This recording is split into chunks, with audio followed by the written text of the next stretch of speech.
How's it going, everybody? Today's episode, I'm going to talk about, is there a gatekeeping problem in the mental performance, specifically the sports psychology realm? And the reason I wanted to do this topic, as usual, it's inspired from real people I'm talking to. And for the last 4 months now, I've been getting a lot of feedback, whether it be on LinkedIn, Instagram, real people who are either early in their careers or trying to figure out how to transition in their careers. And some people that have more experience than me. And they're telling me there's limitations on how to be able to progress in this industry. For example, I had someone recently tell me that they've messaged dozens of mental performance specialists, whether it's PhDs, people who work in organizations, or people who have their own businesses, or even joining sites to just connect with people with possible internship opportunities. And to no avail, they didn't get any feedback or responses. And then we reached out to me. I'm big on communicating with people, even if it's like a quick call, video call, a text. I try my best. Obviously, there's levels to this. I can't just give my time completely free, but I do my best. But going to the point of gatekeeping, what does that even mean? So think the term gate is pretty straightforward. You're keeping it closed and only letting the people you want to let in. And that kind of comes around to the question I asked many weeks ago about there being this kind of echo chamber in the mental performance industry. And I think those are correlated because people who say the same things tend to want to be around people who say those things they already agree with. That confirmation bias makes it more comfortable, and therefore you're not letting other people in. That's why I'm being transparent. There's a lot of anecdotal aspects of this episode. I'm not in a lot of gates in the mental performance industry, whether it be AS, whether it be me not having a CNPC. So I don't get in a lot of doors, at least with practitioners. As far as me and my business, we're doing great and we're still building and growing. But that being said, this is a major issue. Why are we not letting the people under us come up unless it's what? Favoring us? I get it. Time is precious. You can't help everyone. But this goes back to a lot of points I've made, whether it be the social media content, doing things like that, or having other revenue streams, building the practitioner aspect of teaching other professionals. We need to put things out there because how do they learn? I have a team of interns, my version of, I guess, an internship mixed with a mentorship. So they all get a taste of the more traditional one-on-ones, workshops, wellness events, app creation, content creation, business proposals. They get a lot of different variations of experience. And we have 7 of them. So I'm slowly but surely trying to build up practitioners, but I'm only one person. But what about you? What about everyone else? What are you actively doing to make this industry better? I'm very critical, but I'm not critical without cause because it can't just be, oh, here's what someone else is doing. Let me reshare it on LinkedIn or let me quote it and talk about it. No, we need to be proactive in how we respond to the people who are trying to do what we do. So this episode is kind of more towards the practitioners have some seasoning behind them because the ones who are coming up, I went to several ASP conferences the last few years. And one of the biggest responses when I asked these upcomer students, what are you going to do next? It's always, I'm getting a CNPC. But it's never, I'm going to do this action or make this impact. And I think that's a horrible problem to have. A certification does nothing more than say you have this piece of paper. And I know some personally that aren't doing anything with it, and they're beyond it now and doing things have nothing to do with sports psychology or mental performance. Or they want to, but they're pressured into finding work in non-mental performance fields because they have a life and bills to pay.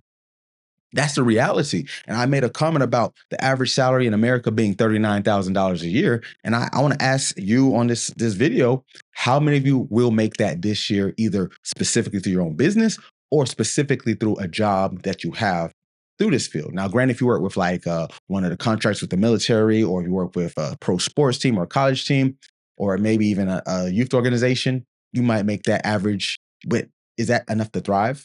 I want us to thrive. There's no rule that says you can't thrive in this industry, but also make money.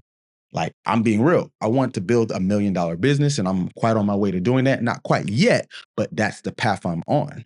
And there's nothing wrong with that because the resources I'm creating to make practitioners' lives more efficient and making my clients and the organizations we work with, jobs or tasks more efficient, that's the bread and the butter and the icing on top, right? That's what I'm here to do.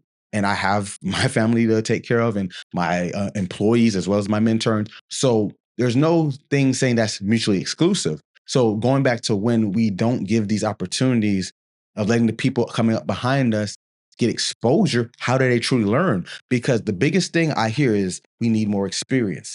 You can't get experience unless someone gives you an opportunity to even intern. It's getting to the point where they're not even getting opportunities. It's one thing to get an actual job. And I know that's not that easy because the economics have to make sense. The man in this field outside of like a athletic department or the military is scarce.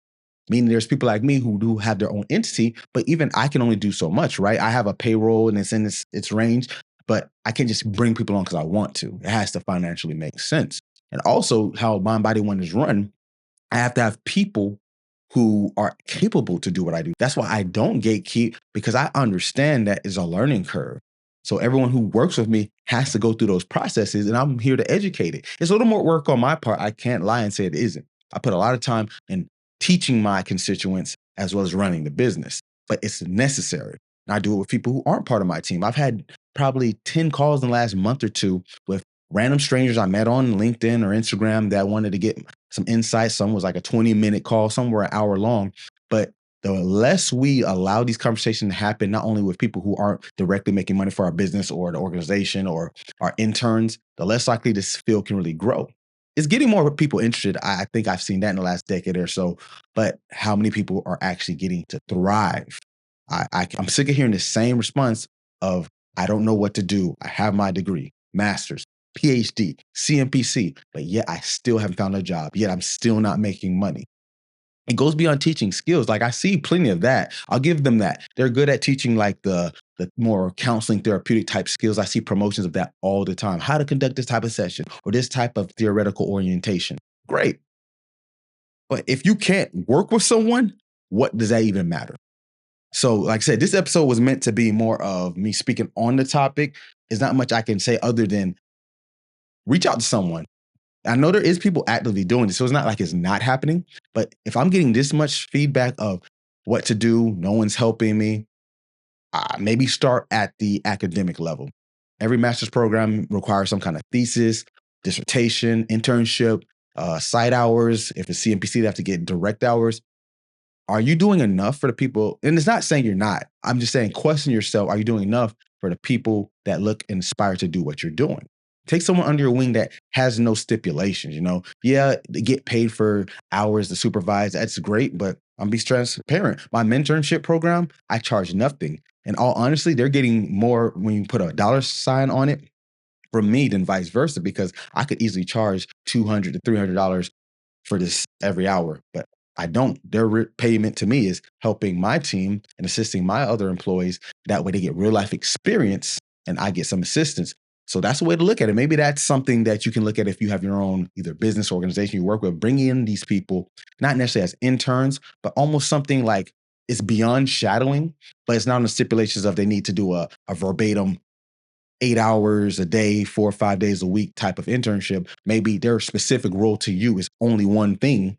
And that way they can build upon that. You get the assistance. They don't have to commit fully and everybody wins. That's kind of what I'm doing here. We have people who give a little more. We have people already getting paid gigs within that mentorship because I'm big on if there's opportunity there, I'm going to go from within. So we got to stop this gatekeeping and allow people to get in so they can get their mind right. So let's try to fix that, people. And that's my pathology. Have a great rest of your week.